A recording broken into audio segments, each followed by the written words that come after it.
자, 그럼 이변수 함수의 미분 가능하다라는 것에 대한 정의를 알아보겠습니다. 정의, g는 fx, y라는 이변수 함수가 주어져 있고요. 여기서 그 함수의 증분인 델타 g가 다음과 같이 표현이 되면 함수 f는 a, 0에서 미분 가능하다라고 정의를 하겠습니다. 자, 이 델타 g라는 것은 아래 그림에서 보시면 지금 여기 파란색이 g는 fxy라는 공면, 실제 공면이고요. 그리고 a, b에서의 함수값은 여기가 되겠네요. 자, 그리고 여기서 델타 x만큼이 요만큼이 델타 x 양이고 요만큼이 델타 g의 증분입니다. G축 방향의 Y축 방향의 델타 Y, Y축 방향 증분이고요. 그리고 A 더하기 델타 X와 B 더하기 델타 Y 지점에서 함수값은 여기가 되겠네요. 그죠?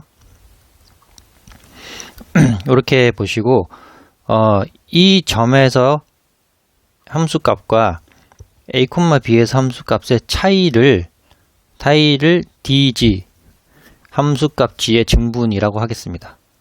그러니까 뭐 x 방향으로 조금 이동하고 여기서 원래 a, b에서 x 방향으로 조금 이동하고 y 방향으로 조금 이동해서 봤더니 함수값을 봤더니 얼마나 함수값이 변경됐을까라는 것이 함수값의 증분이고요.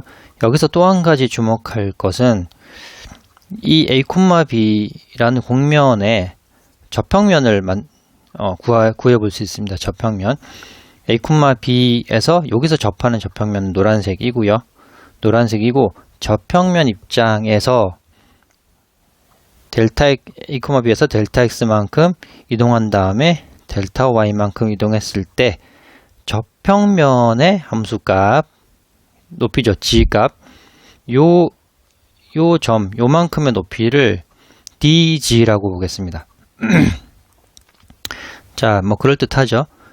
dg라고 봤을 때 이렇게 이제 상황 설정을 했을 때 여기서 델타 x와 델타 y가 0으로 접근할 때 0으로 접근하는 겁니다. 델타 x가 델타 y가 0이 되는 것이 아니고 0으로 한없이 접근은 하는 겁니다. 극한입니다. 리미트 접근할 때 그때 요 뒤에 있는 E1, E2 역시 0으로 수렴한다 라는 것입니다.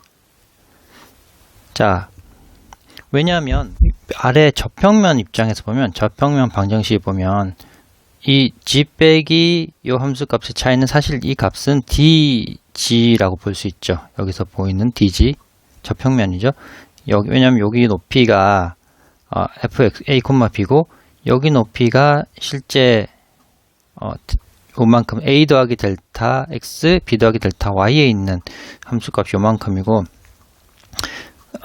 그때에 이 x에 관한 편도함수와 요 기울기죠. x축 방향의 기울기, 요 기울기에다가 델타 x를 곱하면 실제 요만큼의 변화값을 알 수 있고 그리고 여기서는 y축 방향의 기울기에다가 실제 델타 y 값을 곱하면 요만큼의 크기를 알 수 있죠. 그러니까 결국 여기서 그 두 개를 더하면 여기서부터 여기까지의 거리를 알 수 있게 되는 것이죠. 이게 바로 dg가 됩니다. 그죠? 근데 dg는 요만큼인데 사실 델타 g는 요만큼 dg에다가 요만큼 오차가 생깁니다. 그죠? 이 접평면은 근사함수 또 선형근사 되고 근사된다는 얘기지 여기 높이가 여기 높이랑 똑같아지진 않는다는 얘기죠. 그러니까 요만큼의 오차가 생기는데 그만큼의 오차를 이 오차를 그 오차는 점점 델타 x가 커지면 커질수록 오차가 벌어지겠죠. 이 공면이 위로 이렇게 휘어서 올라가는데 평면은 일정하게 쭉 요 방향으로 쭉 뻗어갈 거니까요. 그죠?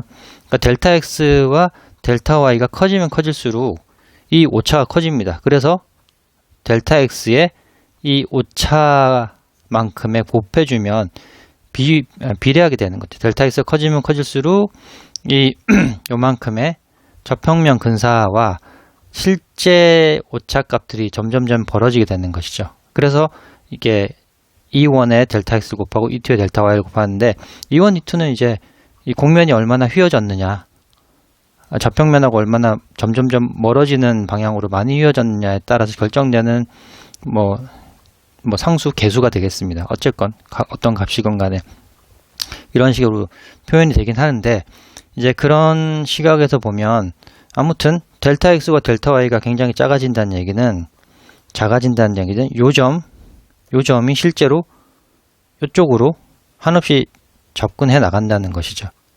그러면 요 점에 대한 함수값인 여기는 점점 요 점으로 접근해 나가겠죠. 그죠? 왜냐면 이 평면이 미분 가능하고 연속인 평면이어야 하기 때문에 접근해 나갑니다. 근데 우리가 앞절에서 극한에 대해 생각했을 때 이 점이 요 점으로 접근해 나간다는 얘기는 온갖 다양한 경로로 이렇게 접근해 나갈 수 있다라는 걸 생각해야 된다고 했죠. 극한을 생각할 때. 그러니까 이변수 함수 극한 생각할 때는 굉장히 많은 경로로 접근해 나갈 수 있습니다. 자, 그렇다면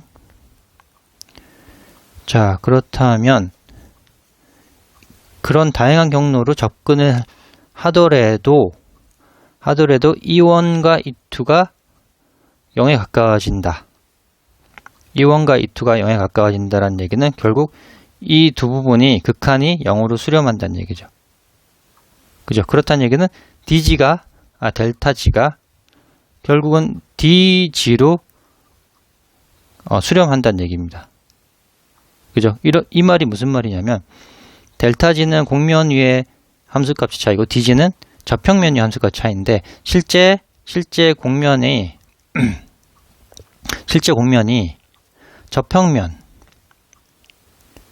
저평면으로 거의 한없이 다가가서 거의 제평면으로 수렴하게 된다는 얘기죠.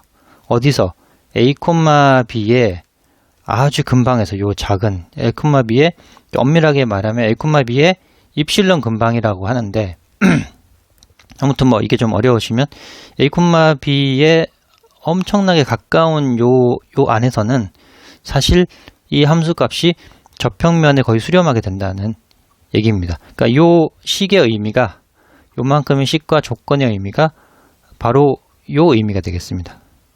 곡면이 저평면에 수렴한다. 어디? 요 A, B에 아주 가까운 곳에서는 이 말이 바로 이 곡면이 이 말이 Z는 fxy가 A, B에서 미분 가능하다라고 아예 정의를 박아버렸습니다. 왜냐하면 이 앞에서 우리가 A, B에서 저평면을 구할 수 있으려면 x 가는 편미분, y 가는 편미분을 구해서 저평면을 구하고 막 그랬었죠. 그러니까 이게 이제 반대 방향으로 아예 이 곡면이 요 아주 근방에서 저평면으로 아예 수렴해 버리는 그런 강력한 상황이면 그러면 A, B에서 이 곡면이 미분 가능하다라고 그렇게 정의를 하자라고 못을 박아버린 겁니다. 자, 이것을 이렇게 정의를 내리고 나면 그 다음에 이 이변수 함수의 미분이 굉장히 다루기 편해집니다. 자, 이렇게 이변수 함수의 어떤 A, B에서 미분 가능하다라는 것을 잘 정의를 했는데 개념상으로는 굉장히 그럴듯하고 굉장히 맞는 말 같은데 좋습니다. 정의는 굉장히 좋은데 과연 이 정의를 이용해서 만약에 주어진 또 다른 어떤 3차원 곡면이 주어졌을 때 그 점에서 미분 가능하냐 안 하냐를 매번 따지려고 그러면 이 정의를 이용해서 매번 극한을 조사를 해봐야 되는 것이죠. 저희 앞에서 저희가 이변수 함수의 극한을 할 때 모든 그 경로로 그러니까 거의 무한대 경로가 있었죠. 그 점으로 다가가는 무한대 경로에 대해서 다 조사를 해봐야 되는데 그게 만만치 않다는 걸 한번 보셨기 때문에 이 정의는 좋으나 이걸 가지고 실제로 함수의 미분 가능성을 판정하기로는 굉장히 불편한 수월하지 않은 정의입니다. 그러면